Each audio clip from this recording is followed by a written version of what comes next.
$500 million, dollars, that is a lot of zeros, enough to buy a private island or at least pay off your student loans. But let's be painfully honest.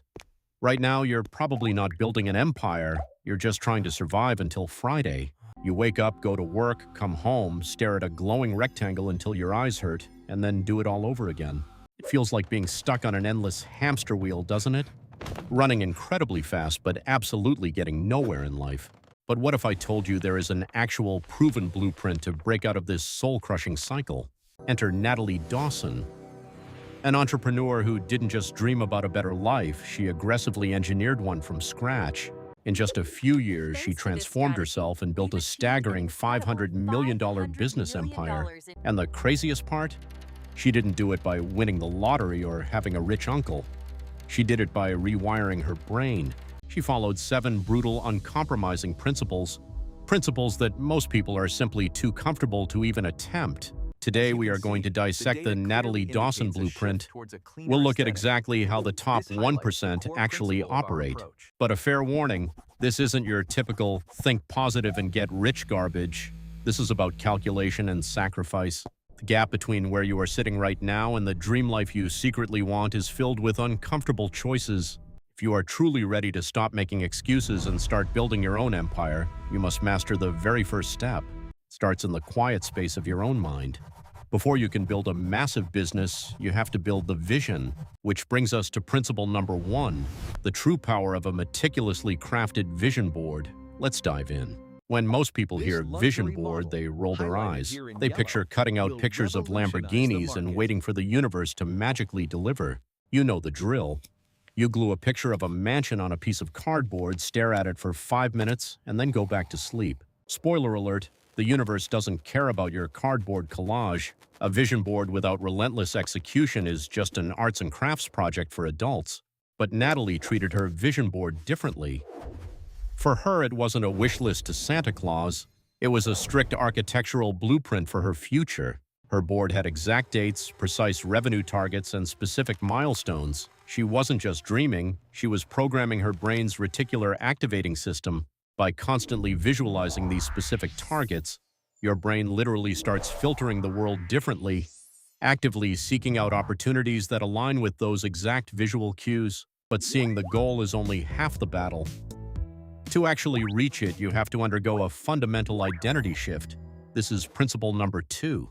Visualization isn't just about seeing the things you want to own. It is about vividly seeing the person you need to become to get them.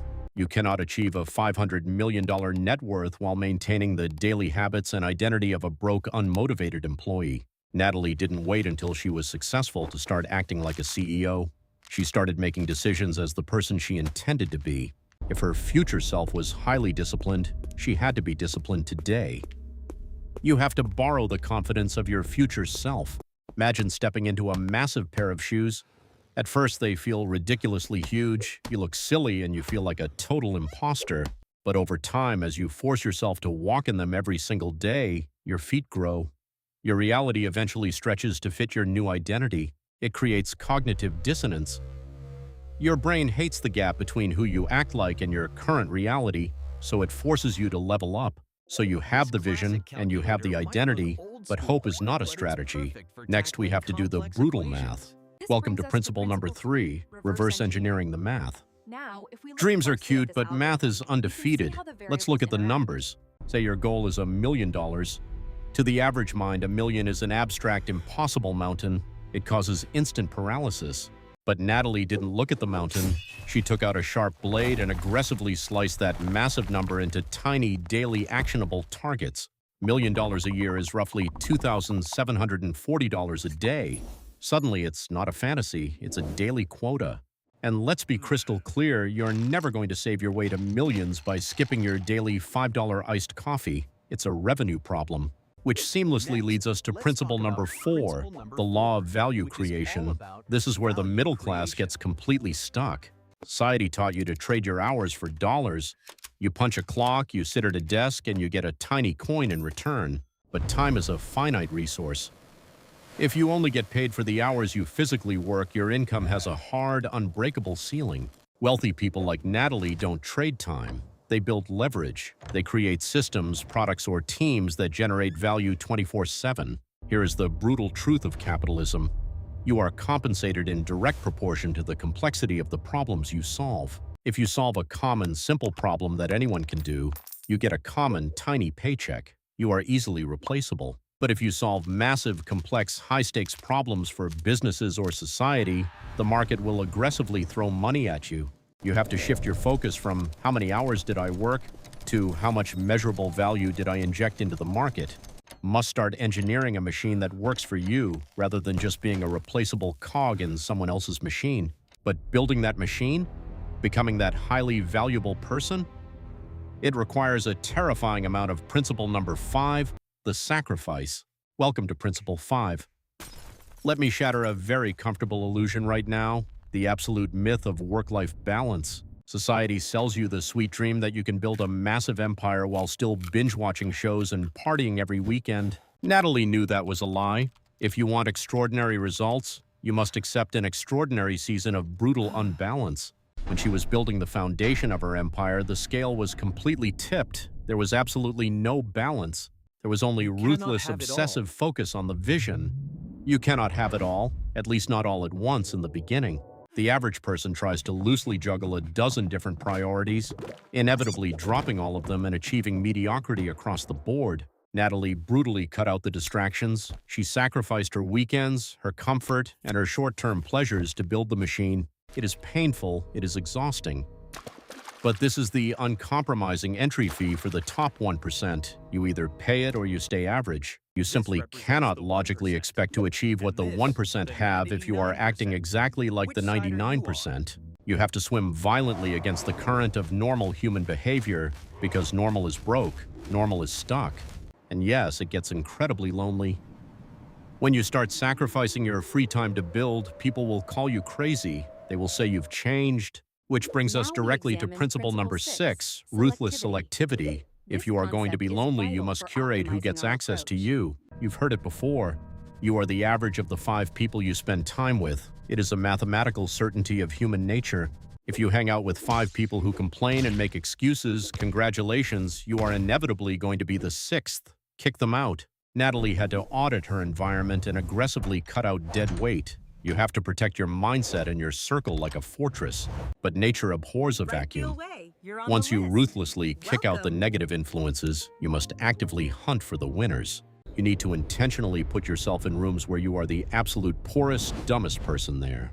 It will completely crush your ego, but their baseline normal habits will inevitably pull you up to their level. Your ego is the heaviest anchor tying you to your current miserable reality. You must drop it if you want to grow. Which finally leads us to the final piece of the Natalie Dawson blueprint. Principle number 7, ruthless, data-driven self-reflection. Because hard work without constant measurement is just organized chaos. You can be running at 100 miles an hour, but if you're facing the exact wrong direction, you're just getting lost faster. Natalie tracked absolutely everything. She meticulously measured her inputs, analyzed her outputs, and confronted the brutal facts. If a business strategy or a habit wasn't working, she didn't get emotional about it. She didn't blame the algorithm or the economy. She simply looked at the math, pivoted immediately, and pulled a different lever. It is a game of continuous adjustment. Success is not a straight line perfectly predicted by a crystal ball. It is a messy, chaotic series of experiments, failures, and rapid adjustments. You act aggressively based on the vision. You measure the brutal math of the outcome, you adjust the blueprint, and you repeat. You repeat that relentless cycle until you hit $500 million. That is the true anatomy of an empire. Those are the 7 foundational principles of the Natalie Dawson blueprint: the vision, the identity, the math, the value, the sacrifice, the selectivity, and the reflection. But let me be brutally clear before we finish. Knowing these 7 principles is completely and utterly useless if you don't execute. The blueprint is drawn, but a blueprint without a relentless builder is just a worthless piece of paper lying in the dirt. Most people spend years reading books and watching videos like this one, getting a cheap dopamine rush of fake productivity. They trick their brains into thinking that planning, talking, and dreaming are the exact same thing as actually doing the work. Natalie didn't fall into that trap. She understood that execution is a game of sheer unapologetic volume. You have to take action. You have to be willing to be absolutely terrible at something before you can be great at it. The first pancakes always burn. The average person tries a new business model, fails on day 3, gets their feelings hurt, and loudly declares it a scam. The 1% try, fail, adjust, and iterate hundreds of times while the rest of the world is busy making excuses. This brutal phase has a name. Welcome to the Valley of Disappointment, the graveyard of broken dreams and abandoned projects. When you start executing, your effort goes through the roof, but your visible results remain flatlined at 0. It feels like you're dying. This is exactly where 90% of your competition quits. They don't see immediate validation, so they drop the pickaxe and surrender. But Natalie kept swinging the pickaxe in the dark. She trusted the blueprint, and she knew the mathematical certainty of compounding. When the breakthrough finally happens, it doesn't look like a gentle, gradual slope. It looks like a violent, exponential explosion of success. The truth is, building a $500 million empire is shockingly boring. It is doing the mundane tasks violently well every day. It is laying brick by boring brick. There is no applause, there is no confetti, just relentless, quiet, lonely execution. But what happens when the machine actually starts working? When the millions actually start pouring in? That is where the real danger begins. Most people think the game is over once the money hits their bank account, but getting rich and staying rich are two entirely different skill sets. The average person suffers from severe lifestyle creep. The second they make an extra dollar, they immediately rush to buy a depreciating liability to look successful. They upgrade their car, buy a bigger house, and suddenly their massive new income is completely swallowed by massive new expenses. They are high-income broke. Natalie Dawson didn't do that. She viewed every dollar that came into her empire not as a reward to be spent, but as a soldier to be deployed. She violently reinvested her profits back into the machine, hiring better talent, improving systems, and literally buying back her own time. This is the unsexy truth about real wealth. It doesn't look like flashy designer clothes and rented yachts. That's just marketing. Fake wealth is loud. It screams for attention because it's deeply insecure and built on a mountain of high-interest debt. Real wealth is dead silent. It wears a plain black suit and controls massive cash-flowing assets from the shadows. But simply hoarding cash isn't enough to reach 500 million. To cross that threshold, you have to successfully navigate the ultimate transition. You have to evolve from being an exhausted operator, frantically pulling all the levers yourself, to becoming a true owner. You cannot scale a business if you are the bottleneck. You have to aggressively hire people who are actually smarter than you. You build an ecosystem where the machine runs perfectly, grows, and prints cash, whether you are physically in the office or asleep.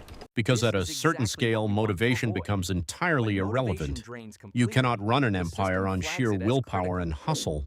Systems scale, motivation fails. If your business breaks the second you take a week off, you don't own a business. You own a terrible job. But giving up control to scale your systems introduces a completely new, terrifying psychological challenge, and it breaks most entrepreneurs. The hardest part of scaling isn't the business strategy. It's the sheer psychological terror of watching someone else do your job. For years, your ego was tied directly to your output. You were the hero. Stepping back feels like completely losing your identity. The average entrepreneur tries to delegate but ends up violently micromanaging, breathing down their team's neck until everyone is miserable. When the team inevitably makes a small mistake, the amateur owner snatches the work back, yelling, "If you want it done right, do it yourself." And that exact mindset is why they will die exhausted, burnt out, and broke. You have to aggressively accept the 80% rule. Natalie knew that if an employee can do a task 80% as well as she can, she must hand it over immediately and walk away.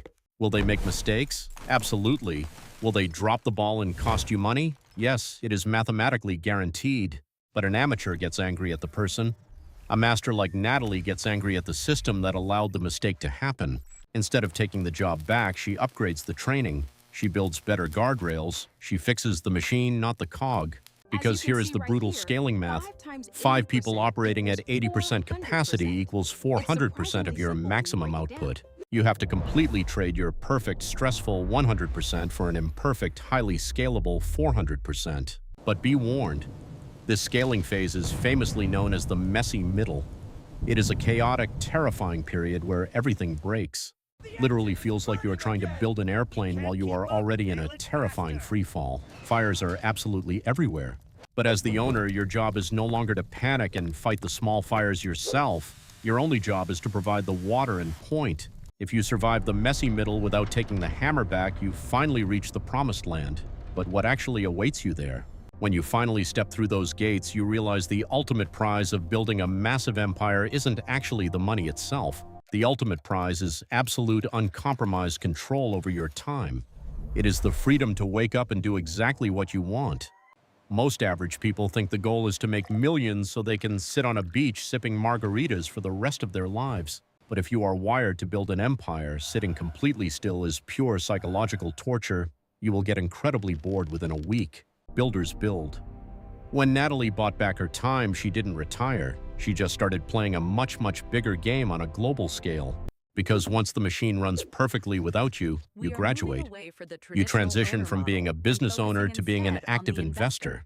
Start taking your massive capital and your hard-earned knowledge, and you inject it into other people's machines to help them grow. You stop solving small operational headaches, and you start solving massive systemic problems. You become a master of leverage.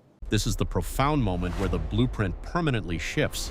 It stops being about your personal income and it becomes about your global impact. The greatest return on investment you can ever make is building a sturdy bridge for others to cross the exact same chasm you did. That is exactly why people like Natalie Dawson share their blueprints so openly.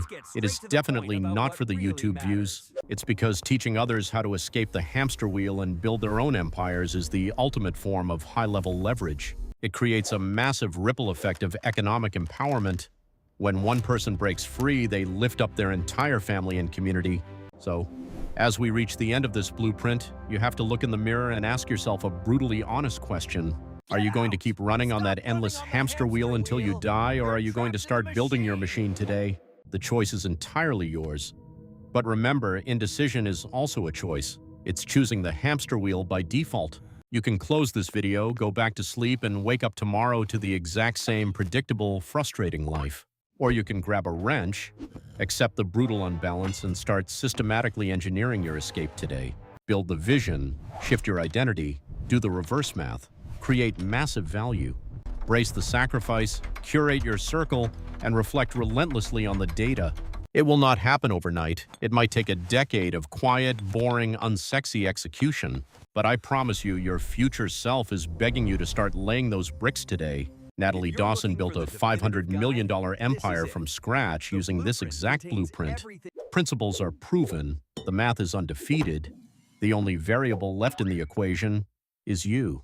So what is your first move going to be? Let me know down in the comments below. If you actually want to rewire your brain for wealth, you need to ruthlessly surround yourself with the right inputs. So hit that subscribe button and ring the bell so we can keep building this machine together every single week. And if you want to know the exact psychological traps that keep smart people poor, click the video on the screen right now. It is the perfect next step for your blueprint. Stay disciplined, keep building, and I will see you in the next video.